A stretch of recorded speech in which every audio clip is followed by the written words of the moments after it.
Chapter 21. They showed up a little past 3 in the afternoon. I was in the shower when the doorbell started ringing. By the time I got there, it was on ring number 8.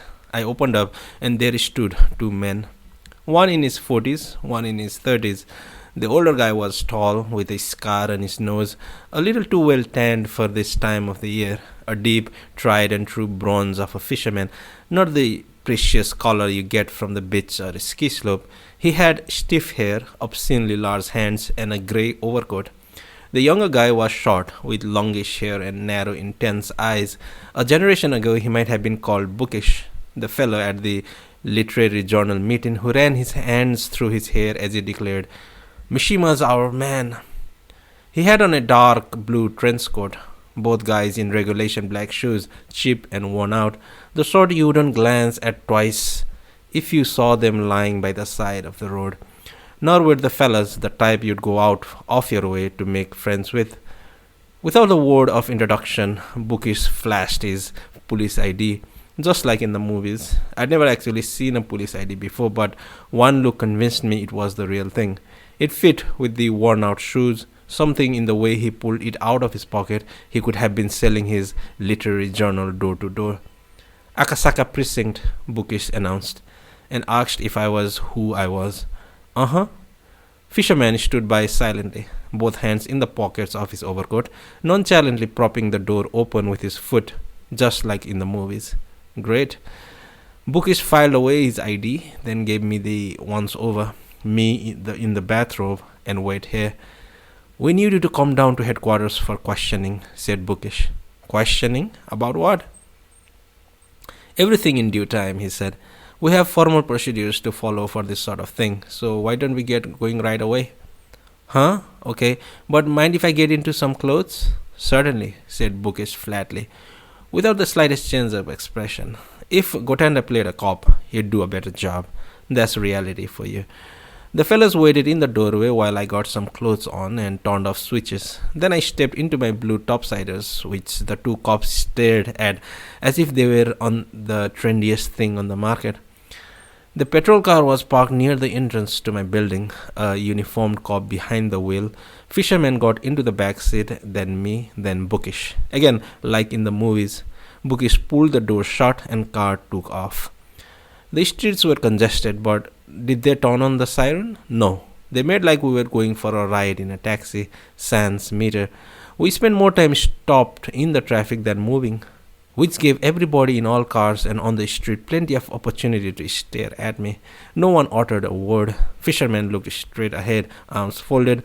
Bookish looked out the window, grimacing like he was laboring over a literary exercise. The school of dark and stormy metaphors. Spring as concept raised in upon us a somber tide of longing. Its advent roused the passions of those nameless multitudes fallen between the cracks of the city, sweeping them noiselessly toward the quicksands of futility. I wanted to erase the whole passage from my head. What the hell was spring as concept? Just were these quicksands of futility. I was sorry I started the whole dumb train of thought. Shibuya was full of mindless junior high students dressed like clowns, same as ever. No passions, no quicksand. At police headquarters, I was taken to an interrogation room upstairs, barely 3 meters square with one tiny window, table, two steel office chairs, two vinyl-covered stools, clock on the wall. That was it. On the table, a telephone, a pen, ashtray, stack of folders. No vase with flowers. The gumshoes entered the room and offered me one of the steel office chairs. Fisherman sat down opposite me. Bookish stood off to the side, notepad open, lots of silent communication. So, what did you do last night? Fisherman finally got going after a lengthy wait. Those were the first words I'd heard out of his mouth. Last night? What was I doing? I could hardly think last night was any different from any other night. Sad but true. I told them I'd have to think about it. Listen, Fisherman said, coughing. Legal rigmarole takes a long time to spit out. We're asking you a simple question. From last evening until this morning, what did you do? Not so hard, is it? No harm in answering, is there? I told you I have to think about it, I said. You can't remember without thinking? This was yesterday. We're not asking about last August, which maybe you don't remember either. Fisherman sneered. Like I told you before, I was about to say, Then I reconsidered. I doubted they would understand a temporary memory loss. They'd probably think I had some screw loose. We'll wait, said Fisherman. Take all the time you need. He pulled a pack of cigarettes from his jacket pocket and lit up with a big smoke. No thanks, I said. According to Brutus magazine, today's new urbanite doesn't smoke. Apparently these two guys didn't know about this. Fisherman with his 7 stars, Bookish with his plain hopes, chain smoking. We'll give you 5 minutes, said Bookish, very deadpan. After that, you will tell us something simple, such as where you were last night and what you were doing there. Don't rush the guy, he's an intellectual, Fisherman said to Bookish. According to his file here, this isn't his first time talking to the law. University activist, obstruction of public offices. We have his prints, files sent to the prosecutor's office. He is used to our gentle questioning. Still reinforced will, it says here. He doesn't seem to like the police very well. I bet he knows all about his rights as provided for in the Constitution. You think he'll be calling for his lawyer next? But he came down with us on his own volition, and we merely asked him a simple question. Bookish said to the Fisherman, I haven't heard any talk of arrest, have you? I didn't think there's any reason for him to call his lawyer, do you? Wouldn't make sense. Well, if you ask me, I think it's more than an open and shut case of hating cops. The gentleman has a negative psychological reaction to anything that resembles authority. He'd rather suffer than cooperate, Fisherman went on. But if he doesn't answer our questions, what can we do but wait until he answers? As soon as he answers, he can go home. No lawyer's going to come running down here just because we asked him what he was doing last night. Lawyers are busy people. An intellectual understands that. Well, I suppose, said Fisherman, if the gentleman can grasp that principle, then we can save each other a lot of time. We're busy, he's busy. No point in wasting valuable time when we could be thinking deep thoughts. It gets tiresome. We don't want to wear ourselves out unnecessarily. The duo kept up their comic routine for the allotted 5 minutes. Well, it looks like time's up, Fisherman smiled. How about it? Do you remember anything? I hadn't. True, I hadn't been trying very hard. Current situation aside, the fact was I couldn't remember a thing. The block wouldn't budge. First of all, I'd like to know what's going on, I spoke up. Unless you tell me what's going on, I'm not saying a thing. I don't want to say anything that may prove inopportune. Besides, it's common courtesy to explain the circumstances before asking questions. It's a breach of good manners. He doesn't want to say anything that may prove inopportune. Bookish mocked me. What is our common courtesy? We don't want to have a, what did he call it, breach of good manners? I told you the gentleman was an intellectual, said Fisherman. He looks at everything slanted. He hates cops. He subscribes to Asahi Shimbun and reads Seikai.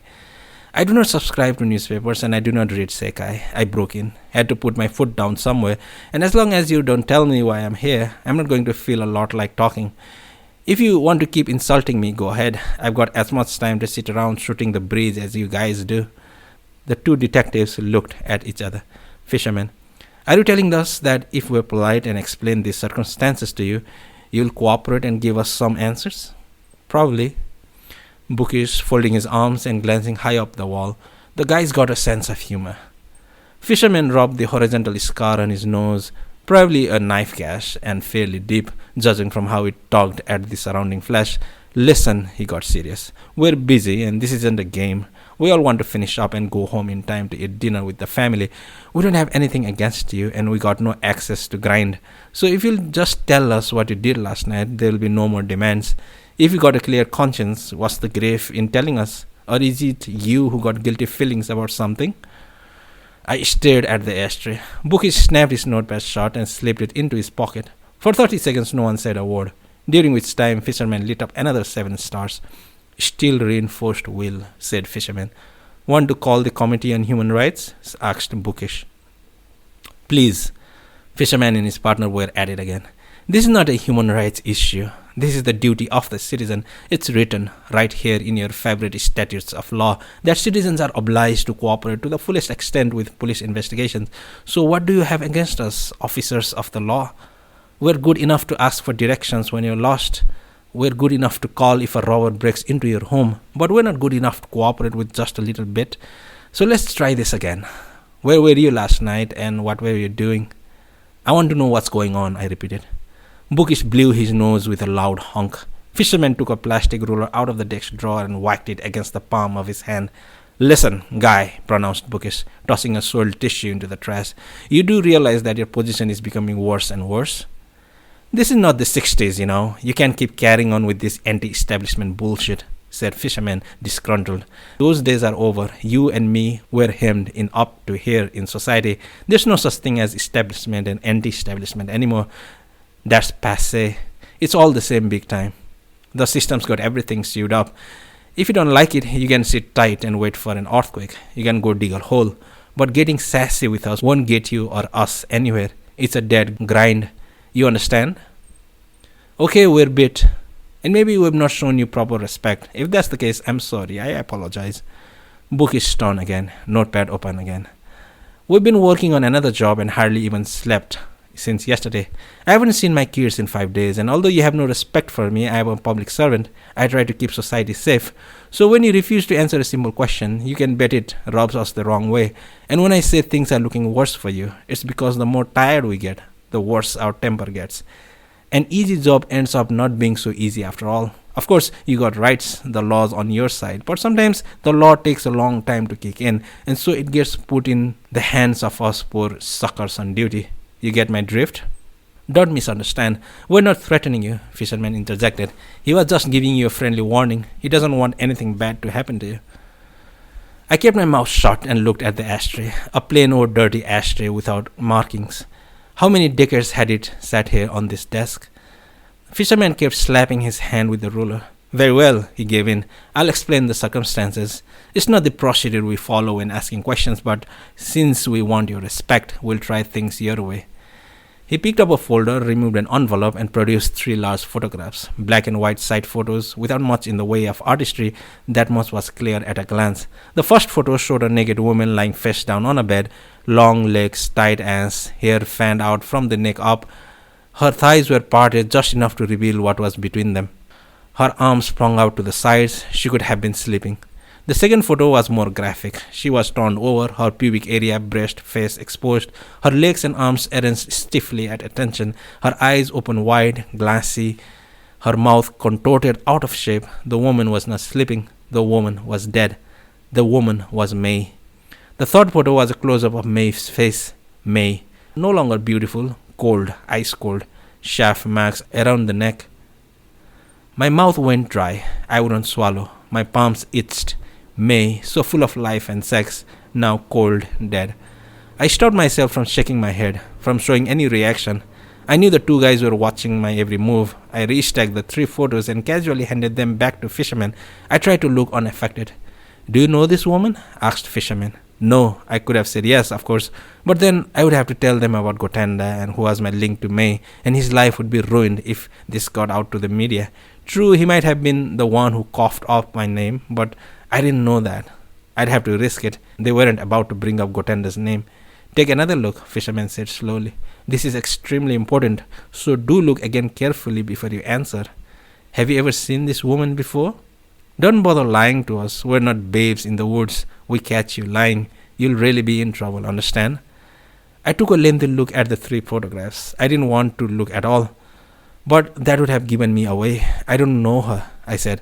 But she's dead, right? Dead, Bookish repeated after me. Very dead, extremely dead, completely dead. As you can see for yourself, this fox is naked and dead. Once a very fine specimen, but now she's dead. It caught no ice. She's dead like all dead people. You let her decay, her skin starts to crack and shrivel, the rot oozes out, and the stink and the bugs. Ever see that? Never, I said. Well, we've seen it plenty. It gets to where you can't even tell that it was a woman. It's dead meat, rotten stick, and once the smell gets in your nose, you don't think of food. Let me tell you, it's a smell you never forget. True, if you let things go for a long, long time, then all you got are bones, no smell. Everything's all dried up, white, beautiful, clean bones. Needless to say, this lady didn't make it that far, and she wasn't rotting either, just dead, just stiff. You could tell she had to be some piece when she was warm, but seeing her like this, I didn't even twitch. Somebody killed this woman. She had the right to live. She was barely 20. Somebody strangled her with a stocking. Not a very quick way to go. It's painful and it takes time. You know you're going to die. You're thinking, why do I have to die like this? You want to go on living, but you can feel the oxygen drying up. Your head goes foggy, you piss, you lose the feeling in your legs, you die slow. Not a nice way to die. We'd like to catch the son of a bitch who killed this gorgeous young thing, and I think you're going to help us. Yesterday afternoon, the lady reserved a double room in a luxury hotel in Akasaka. At 5 p.m., she checked in alone. Fisherman recounted the facts. She told the desk her husband would show up later. Phony name, phony telephone number. At 6 p.m., she called room service for dinner for one. She was alone at the time. At 7 p.m., the empty tray was put out in the hall. The do not disturb sign was hanging on the door. Checkout time was 12 noon. When the lady didn't check out, the front desk called her room at 12:30.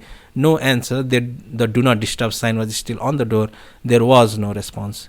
When hotel security unlocked the door, the lady was naked and dead, exactly as you see in this first photograph. No one saw the lady's husband. The hotel has a restaurant on the top floor, so there's a lot of people going in and out. Very popular place to rendezvous. There was no identification in her handbag, said Bookish. No driver's license, address book, credit cards, no bank cards, no initials on her clothing. Besides cosmetics, birth control pills, and 30,000 yen. And only item in her possession, tucked almost hidden in her wallet, was a business card.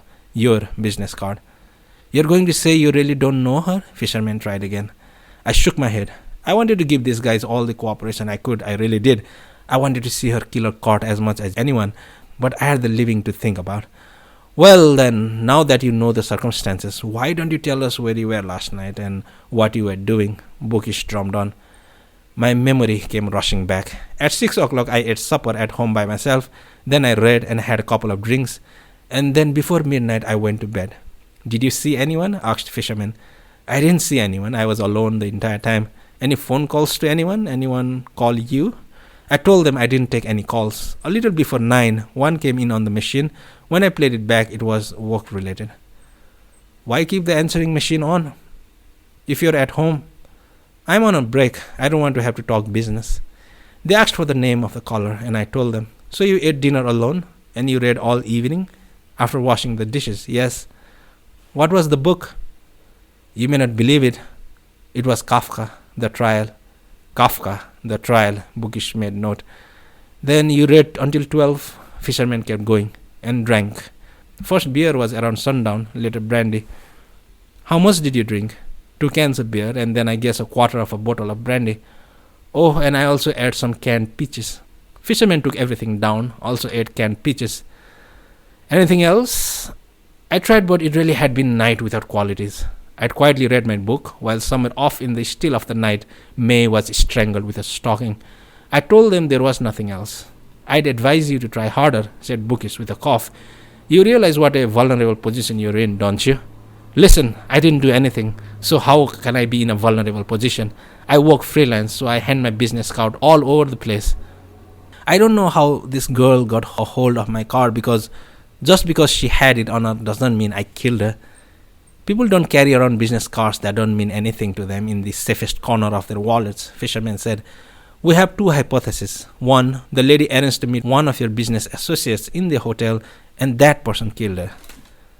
Then the guy dumped something into her bag to throw us off the track. Except the card, that single card was wedged too deep in her wallet for that.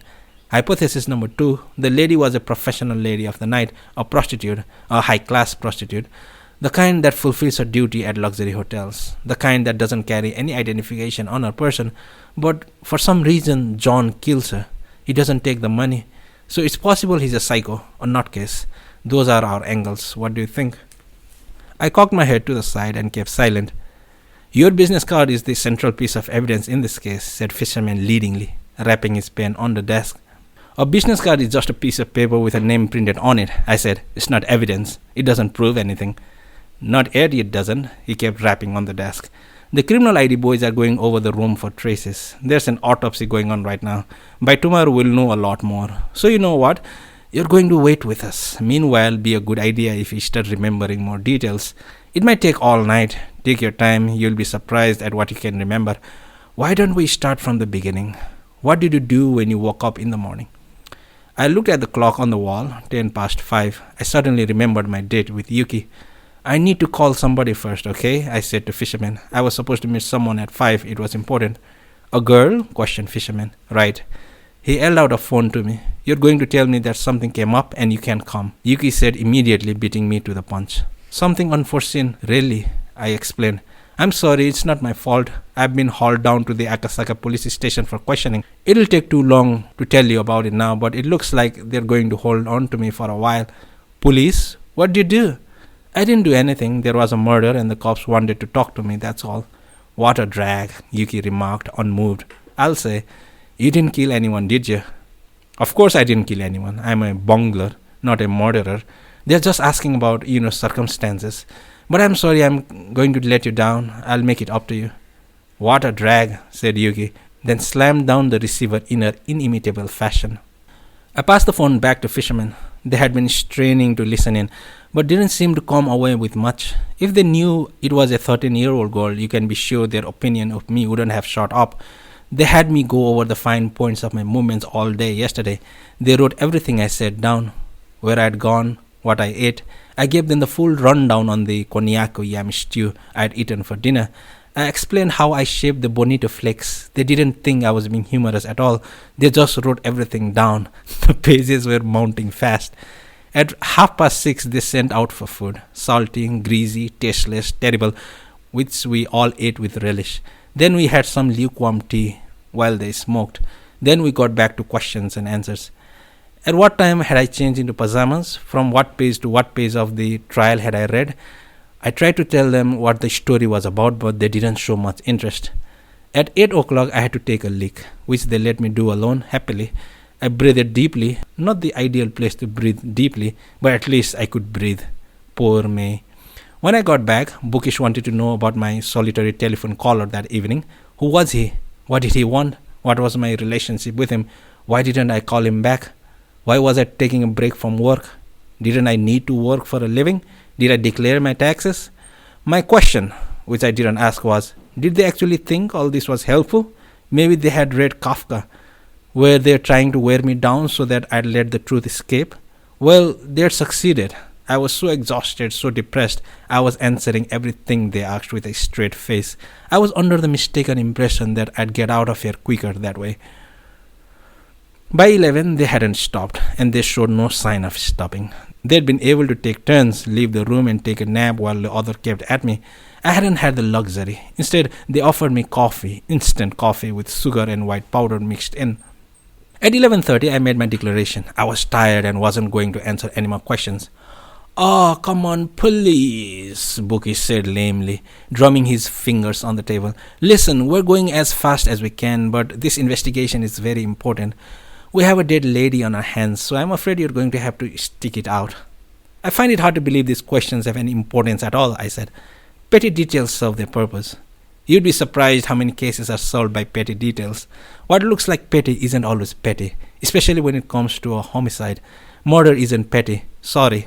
But why don't you just hang around a while? To be perfectly frank, if we felt like it, we could designate you a prime witness and you'd be stuck here as long as we liked.